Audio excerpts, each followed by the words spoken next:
Okay, so we are here with the OBC Ohio Valley Conference Beach Trail. There's today and tomorrow after this tournament. We have a couple of days left of conference action here. The conference championship action. In this beach volleyball tournament championships, I guess you want to say beach volleyball championships. We have conference championship action. A lot of conferences. We have the Sun Belt. We have this right now. We have the CUSA, the Southland, the Ohio Valley Conference, the ASUN getting underway. We also have the ACE, and then we have matches 9 through 14 here in the Conference USA Championships matches. Then we have matches 7 through 12 in the ACE, and the duos 7 through 12, duos 9 through 14 in the ACE, in the CUSA tournament. And then we have duos. Then we have some more duos in the OBCs and duos in the duos. We have more duos in the Sun Belt later. So, yeah. Let's go to the ASUN's Beach Volleyball Championship. There are duos 7 through 12. We're not going to go to Conference USA for a while, because Conference USA is starting their duo at 11 a.m. Eastern. It's coming up in about 5 minutes here. Actually, make it 4. But however, it does not matter, because it's not gonna matter yet for that, because of the fact that that ACE, because Southlands are too low. They're getting prepared and warm-ups for sets for the matches, and so they're early on in there. San Jose State still up 2-0. And then we'll check that here. Now on court 1 here in the ASUNs, Stetson up a set. Carl and UNA wins set 2 on the court 3. So North Alabama takes that to set 3. Takes that. Now we won all on that court. Stetson won the first set. The ASUN pair of the year trying to step up in the clutch. Floyd and Robinson trying to force a third set. But it's the Hatters coming through to take a 1-point lead.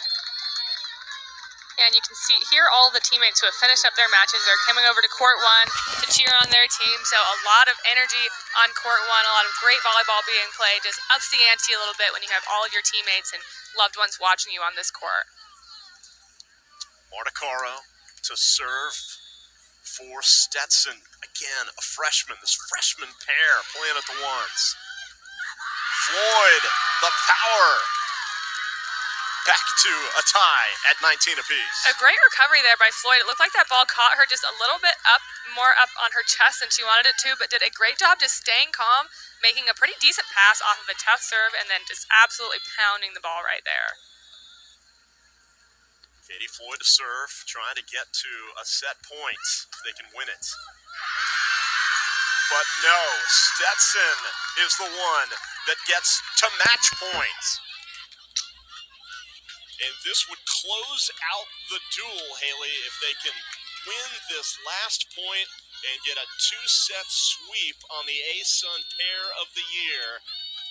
It'll be Julia Radulchik to serve for Stetson to try to wrap it up.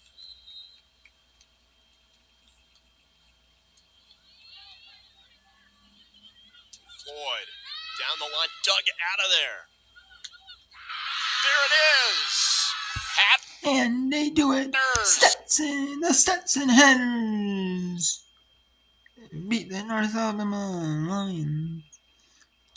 And what a match.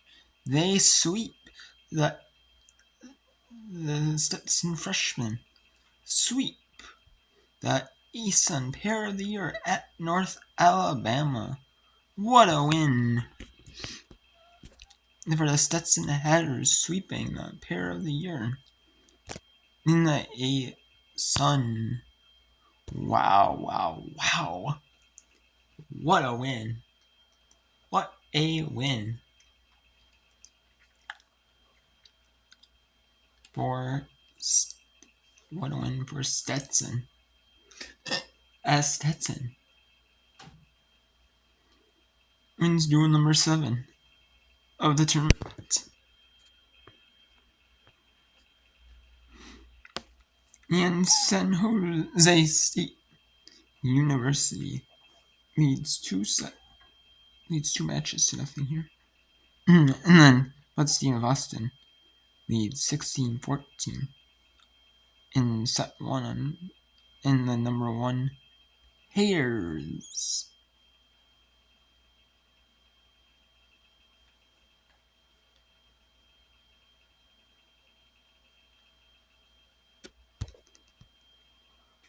Even go a step further, pass or this serve, whatever skill is necessary at that time.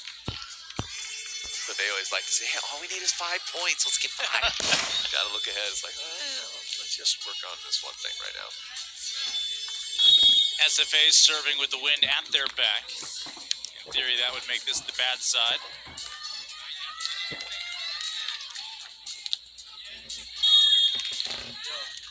Spartans will claim the next point. Are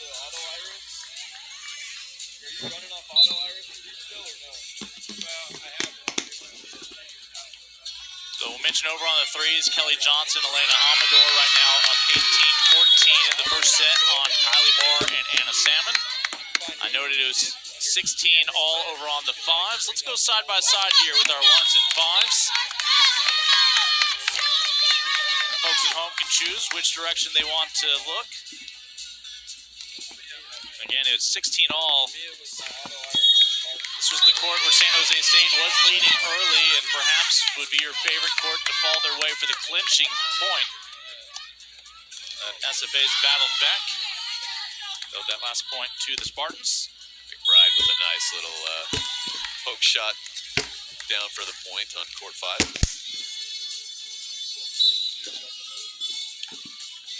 A reminder, the live stats are easy to access. Simply go to the Southland Conference's website.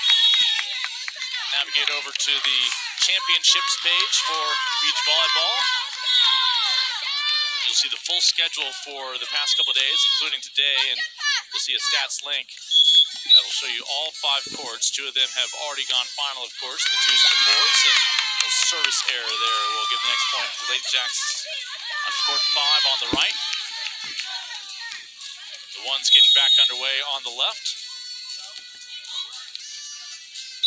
It is, at last check, 19-19 in the court on your right with the 5s. So we're getting close to seeing who gets that narrow edge of the first set falling their way for the 5s. And over on the ones, it's 17-17. Just amazing how a couple of points can swing an entire match, big picture, one way or the other. Hopefully it's in the positive direction, depending on the side of the court you're on. But a lot can happen real quick.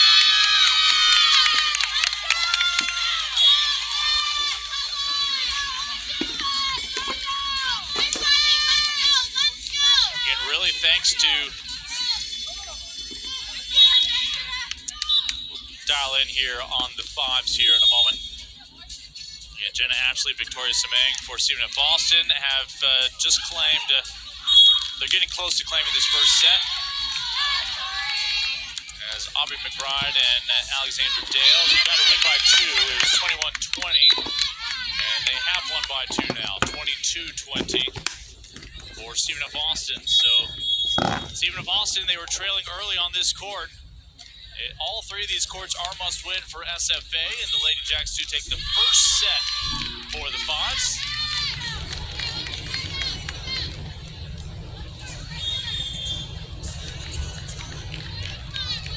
We'll note over on the 3s, as SFA also took the first set 21-14.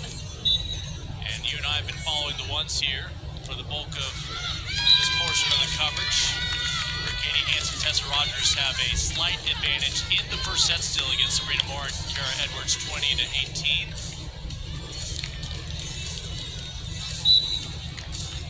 So we take a peek at the threes for the first time. Kelly Johnson, Elena Amador for Stephen F. Austin took the first set 21-14, up early, I believe 3-1 with that last point against San Jose State's Kylie Moore and Hannah Salmon. And Moore, the sister of Sabrina. Or Sabrina, the sister of Kylie, however you want to look at it. Yeah, you know how sisters can be in that situation. Kylie was there first. Gotta go first. She's the older one. She was there for 3 years before having to share all of her toys. More with a nice pickup. Can she put it away? Not yet.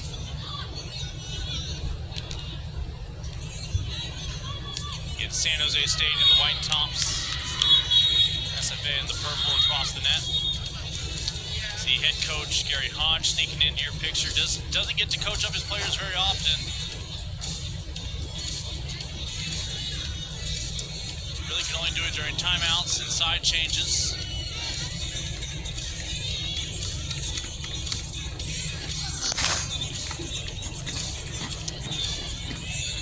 They're only allowed one timeout per team, but then they have the technical timeout. When I was playing, we had 4 sand timeouts and 2 full timeouts, which was a little different. I mean, because the sand timeout's only supposed to be 20 seconds, but you can make those out to about 45 seconds. For those of you wondering, Adam Johnson played back in the day. Back? I didn't say it. Lincoln Rose, Adam Johnson. Adam's blood type is SPF 30. SPF 50. 50. Okay, good for you. You were ahead of your time. I was.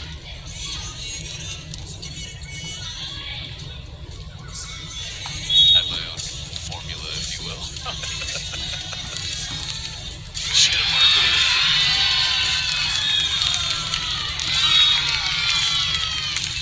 And Lady Jacks took the first set here. Led at the side change, and we'll extend that lead now. Johnson getting up high on that block. I wonder if we're related somehow. It's a rare name.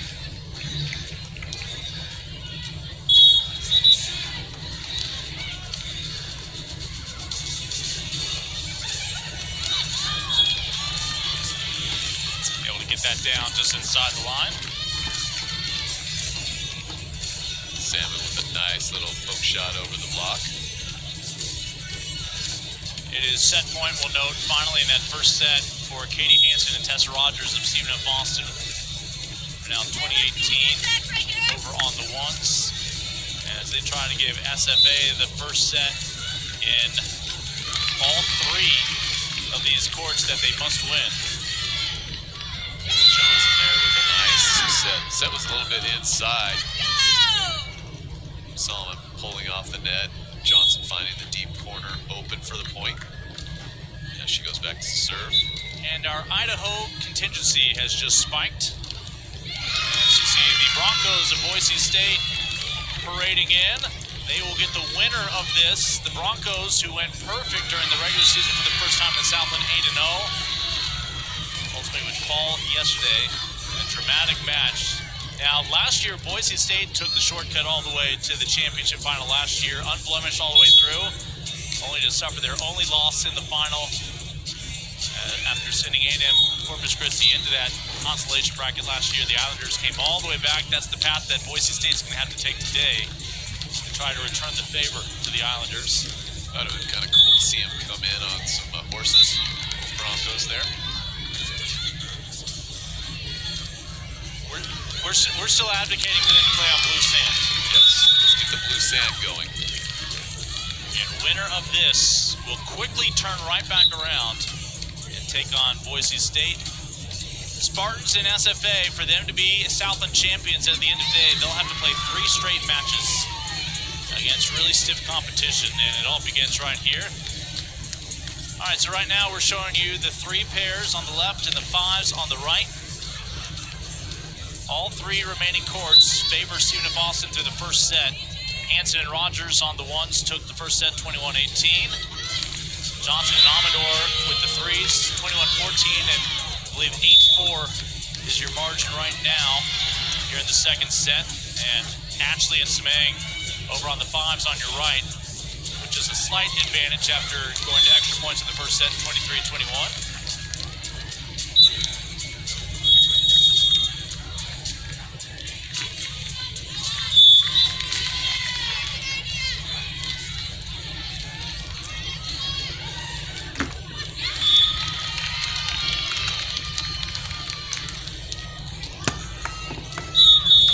Looks like we got a little timeout on court 3.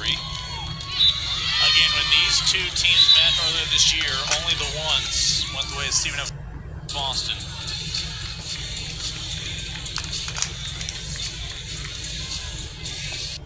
Now let's go back to the Ohio Valley Conference. Marino Stetson won. In the ASUN first match, you already know, first match of the day was won by Tulane in the CUSAs. Now we know who's. Now we know that 2-0 San Jose State leads, and they have. And then this is the elimination bracket.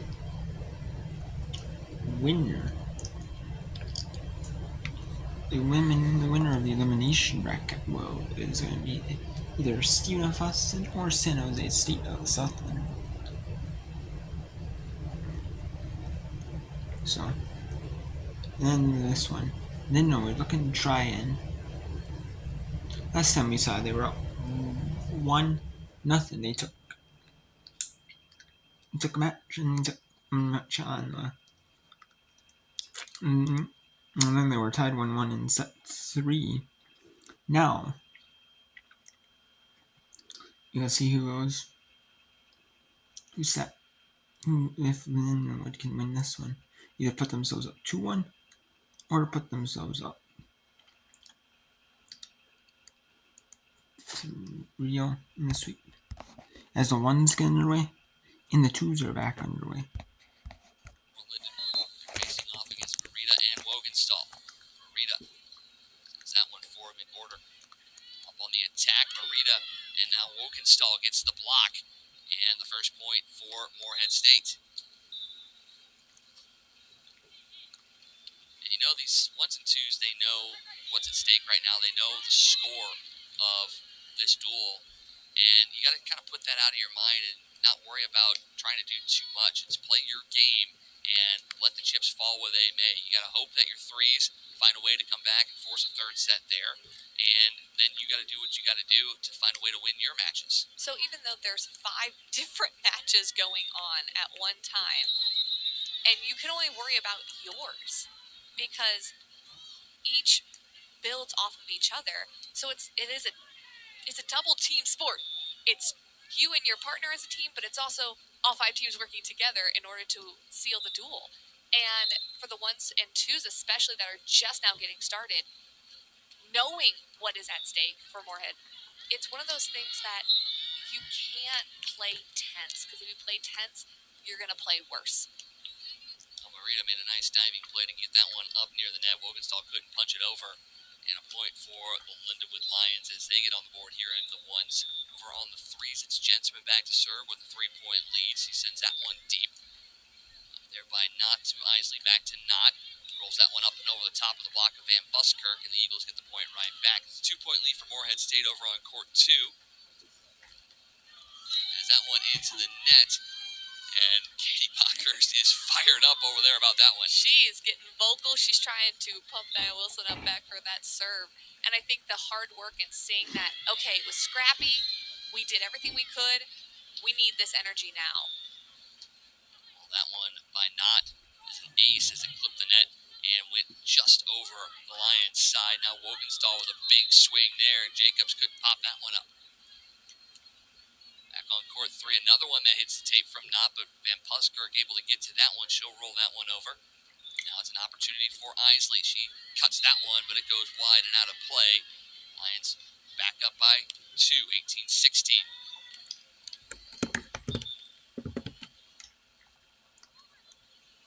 Over on court 2, a joust one there by Heath. Gives the point back to Morehead State. Van Buskirk to serve over on the threes. Sends that one over Isley. Knott will set her. Isley on the attack. Gentleman pops that one up. Now an opportunity for Gentleman. She sends the sky ball over. Isley calls off. And that one will go deep and out of play. Point back to Morehead State. Second set has tightened up a little bit on court number 3. As Morehead trying to prolong this one. Court 2, Bockhurst receives the serve, and she'll move it on the attack. That one tight to the net off of Wyman. Heath gets it over. Going to get a net violation there. And a point to Morehead. Back on 3. Van Buskirk over the top of Knott, and that one will find the court. Point for the Lions. Shepard can't handle the serve there of Wogenstall on court 1. As they jump ahead 6-4 to the Eagles. Jacobs to McGorder. One over the top of Wogenstall. That one catches the net and the court. And the Lions pick up the point there over on court 3. It's another kill there for the Eagles as they come back to within 1. It's 19-18. Depending on how this one goes here on court 3, this elimination duel could be over here in a matter of moments, but the Eagles have an opportunity as back to serve is Knott. Buskirk to Gentleman. Knott vacates the net. Van Buskirk tried to drop that one over, left it way short. And we are tied at 19. Sometimes when you're trying to take a little bit of heat off that ball, sometimes you take off too much, especially when the wind kicks in at the right time. So you're not always going to get that drop shot every single time, but the idea was that it was open, was there. Timeout by Lindenwood as it's 19 all over on court 3. Back to courts 1 and 2. It's a 7-5 lead for Morehead State on court 1. 17-13 over on court 2 as Wilson will set this up for Bockhurst. Bockhurst over the top of Wyman, punched over by Heath. Now Bockhurst again. This time she'll set Wilson. He goes up over the top of Wyman. She's able to get a hand on it, but Heath had committed to the line. And that will fall for a Lindenwood point. Back on 1, Wogenstall on 2, sends that one deep and finds the back of the court. She is starting to lock in early here in this first set of the ones. Yes, I think the ones for Morehead State, they lost a little bit of their footing yesterday with the rain delay, and all the elements that were against them. And so I think for Wogenstall and Marita, it's one of those things that they are trying to find their groove and their style of volleyball again. Wogenstall with the serve over. Finds its way to McGorder. Now McGorder on the attack. Wogenstall got a hand on it. It'll go out of play. And a point for the Lions. Threes now back on the court to our right. As we are tied at 19 over there. And this one could decide this duel if the Lions can find the next 2 points. Morehead looking to push this one to the distance. As Van Buskirk fixing the back line there for just a moment. Now we are ready to get back underway. It's Knott. That will be back to serve. Knott up and over. Van Buskirk. Gentleman has to track that one down. Van Buskirk sends it over. It's Isley. She'll move in on the attack. Drops that one, but Gentleman right there for it. Now an opportunity for Gentleman. Touch shot there, and she puts the Lions on the brink. It'll be Van Buskirk back to serve. Lindenwood trying to punch their ticket to the next round.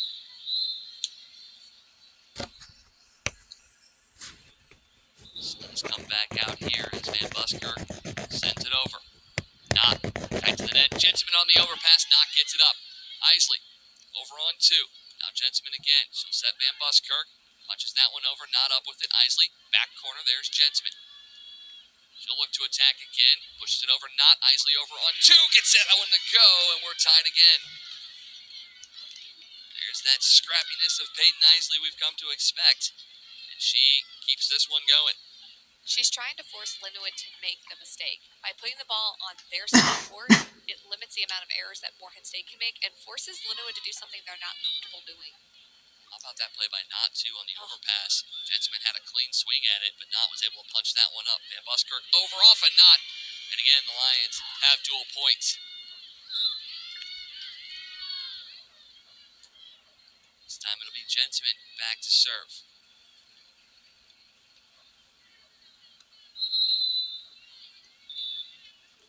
Gentleman collects, sends it over.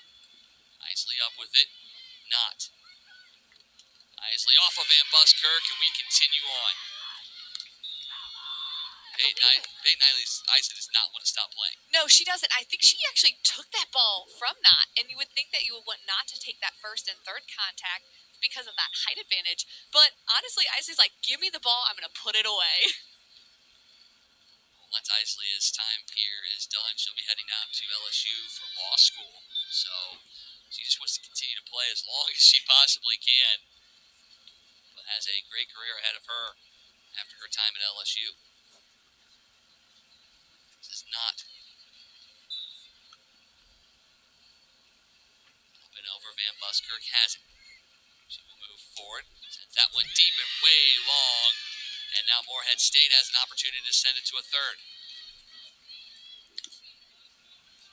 It will be not.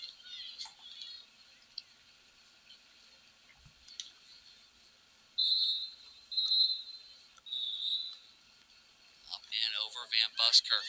Tough reception there. Gensman gets it free. Sky ball there from Van Buskirk. Isley has it. Now Knott. Up to Isley. Gentleman with the block. Not up with it. Now off the tape. Gentleman with the swing. Isley got a hand on it. Knott can't get it up. And we are tied again. Unfortunately,